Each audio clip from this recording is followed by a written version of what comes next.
Yeah, everything's pinging out. Thank you. It says photo pause. I pushed it in. I'm afraid It says record, REC, up in the upper left. It's got a red light blinking. Yeah. Just make sure. Yep. Oh yeah, photo pause means you can stop it if you want. All right, thank you, Judy. Alrighty. And we do have an intro button, so I can at least get a little... Sure. Yeah, I just wrote some notes down. All right, well, thank you very much, and good morning, Riverside.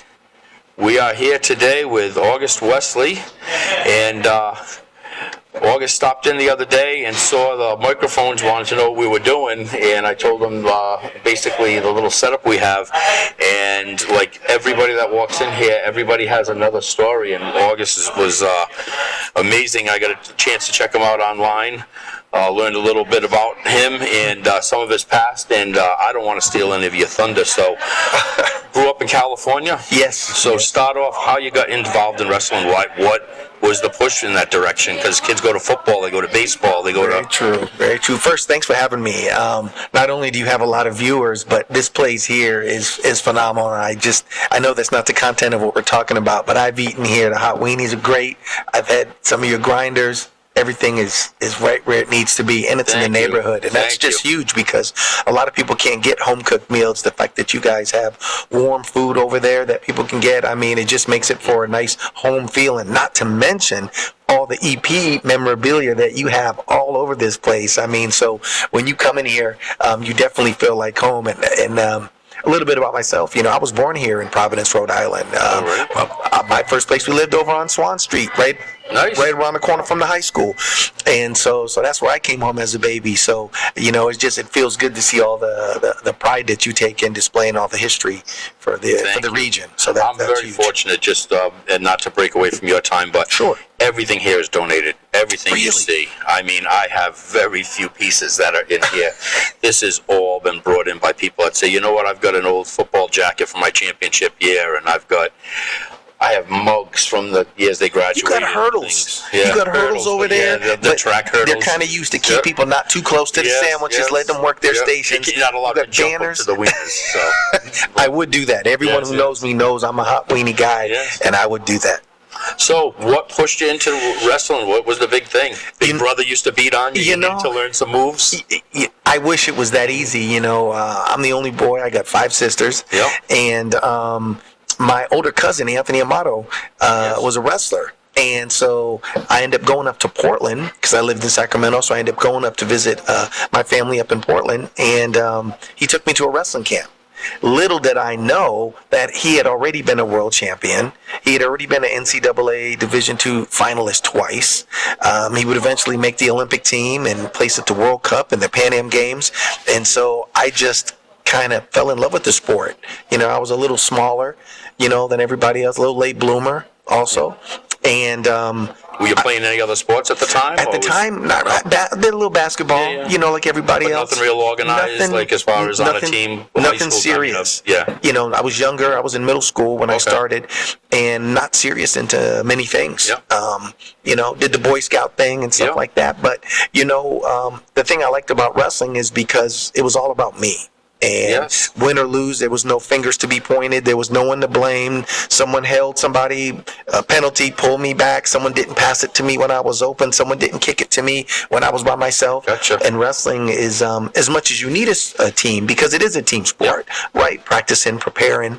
EP's won titles. Hope High School. I mean, there's been success in the region, but I like the fact that it's about what you did, how you prepared, your nutrition, and you can hold yourself accountable, or you can take all the glory when it's you because, you were out there on the mat. Yeah, very cool, very cool. So, So whereabouts in California did you spend those young years?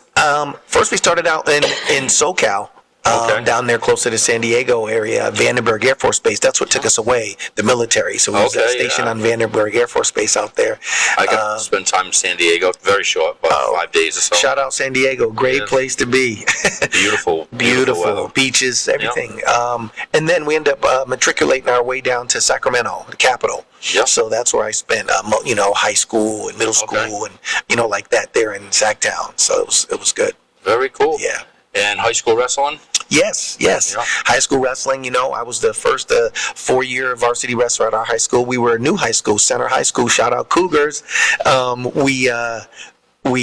They just started the wrestling program my first year because it was a new school. So I got an opportunity to set the standard, at 100 wins in high school and to do all those kinds of things and to travel and wear the blue and gold singlet. So it was definitely exciting. But I always had a burning desire to be an Olympic and world medalist because my cousin had already shown me, my cousin had already laid the foundation, and his father, rest his soul, Uncle Tony, was a caveat, like, keep going, keep pushing yourself. Let people judge you by the amount of Olympic and world teams you make. Don't worry about anybody's thoughts. Just push yourself. So that was huge for me.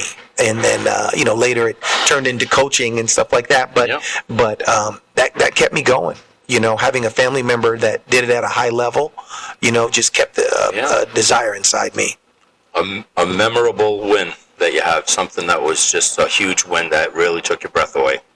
Wow, I would say if I had to think of something recently. Whether it's you or a team you coached. Wow. So you can I go to coaching. If I would say myself, I would say 2015, I was in Puerto Rico for the Sparta Cup, and I was in the bronze medal match. And I was a really strong, younger guy, and I was preparing for the World Championships over in Athens, Greece, and so being able to come home with a medal, I was a little frustrated. My first match, I had ended up losing to one of their better wrestlers, and I didn't agree with the scoring. Yeah.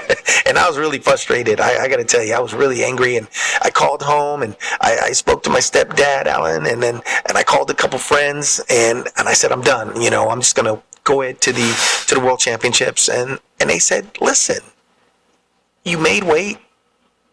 You're there to wrestle, show them that they did the wrong thing. Come back and get a bronze.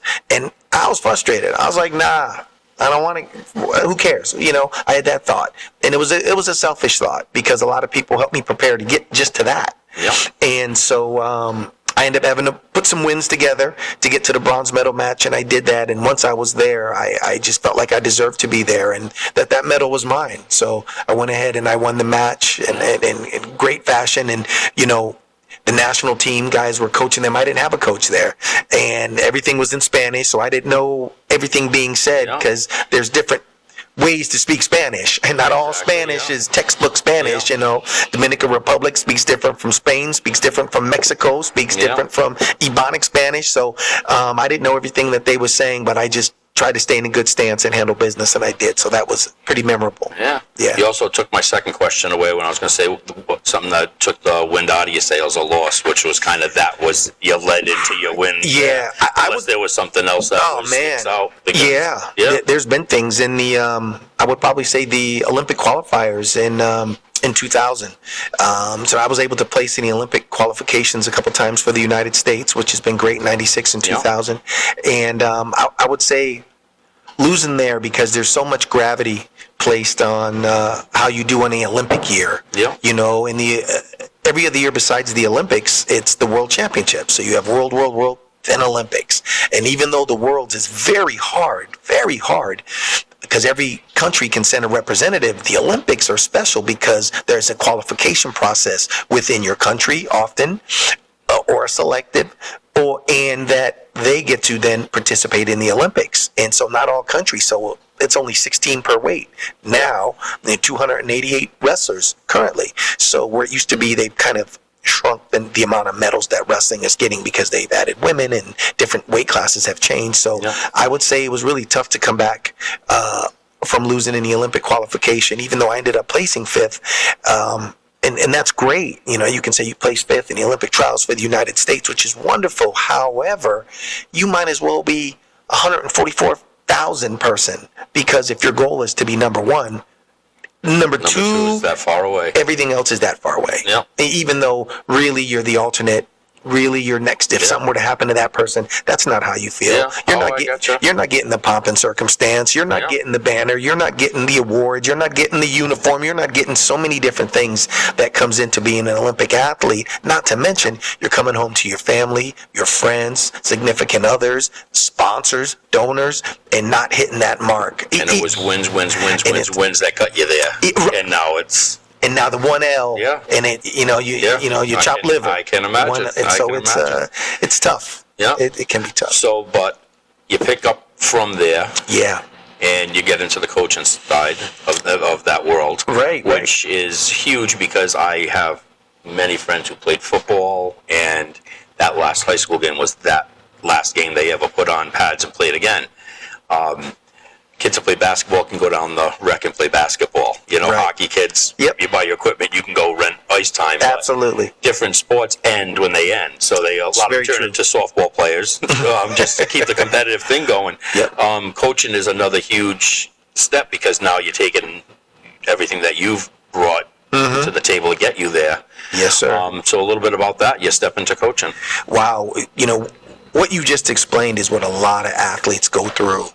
And when you think of something like football, and I played high school football, I played college football, I love football, but that's not a sport Thanksgiving time, you get up with the friends and go play some stick football at a Crescent Park or something like that. But it's different when you got the shoulder pads on. It's different when you're getting that coaching and you're strapping up with your team and you're in a huddle and you're in a locker room. It's different than just playing rec flag or two-hand touch, And the competitiveness is completely cut away. It's different. It's more of a game of checkers versus chess. Absolutely. And I feel for those athletes. And I really wish that they had some more opportunities for people to discuss and talk about that, because even when you watch Married with Children, Al Bundy, I scored 4 touchdowns in a high school game. I mean, so many people you live that for the rest of your vicariously lived through that. That's a standard. Yes. And passed on, generational, right, to their son, their daughter. My dad was in high school and that kind of stuff. So that touchdown pass sells women's shoes now. Why do you have to bring up these shows? You got to make women's shoes. Yeah. So, yeah, it is a tough thing, and coaching is really not only a way to give back, but it keeps you in touch with the sport. Yes. And it also lets you help build relationships with those young men and women that are coming through the ranks, that have the passion, that have the energy, the excitement, and it really lets you do that. Not to mention the civic pride and community virtues. If you're an EP person and you're coaching at EP, it means a little bit more than if you just moved over from Mass. It matters. Those colors matter. The history of it matters. Like, you go in there now, the beautiful new gym. My goodness. You see the history. You see some of the guys that have went pro. You've seen some of the guys that have gotten those awards through the Gatorade Awards and those kinds of things. And so it does matter. For me, the reason why I got involved in coaching was because I needed to be on a wrestling mat because I was still competing. So the way I could guarantee that is by, if I was a coach, I had access. Now I had access to a weight room. I had access to, we're going back in time now because I'm 50 plus, but you had access to a wrestling room, a weight room, practice partners. The whole environment, the smell of the smell. Gym. Yeah, there's everything. I know. I would step on the ice rink, and as soon as you smelled the ice when you open the door, you feel like home, right? Doesn't it? Yeah. Especially, it brings you back to when you were a kid too. That's a huge trigger to bring you back. And when you keep falling back to that, when there was nothing else mattered other than playing that sport, you're a happy place. So you get at least a break from the taxes and everything else that you have in your mind. And in the world, there's just so much going on. That's so true. And as you lose those pieces, but no, that's what you said is really true. And you know what? And for a lot of people, everything just makes sense when you're on the wrestling mat, hockey rink, football field, soccer field, basketball court. When you're there, life is good. It just makes sense. Singular in your approach. You can be yourself, and that's what makes sports so compelling, because it's not just about that moment. It's about many moments that took to get there. The NCAA basketball was just on last night, right? Big mess up at the end. Guy jumped to shoot. Someone came to block it. He came down. He dropped the ball. He can't touch the ball no more. Scramble for the ball. Time runs out, right? Florida wins, beats Houston. Huge. He lived his life for that moment. I know. Give me the last shot. He's going to live his life after that. And you know how many threes he hit in the game versus Duke? how he played, Yeah, as and long they're as he going to remember doesn't him for focus that. on that. Well, they're going to. You know. Well, you The know. huge thing is really who cares what they're going to be? It's what you're going to remember yourself for. So Ideally, so when you but- look at what you did, you took your next step and said, "Now I'm heading to the coaching Very world." true. Very true. Rather Very than true. walking off the, hey, my last memorable moment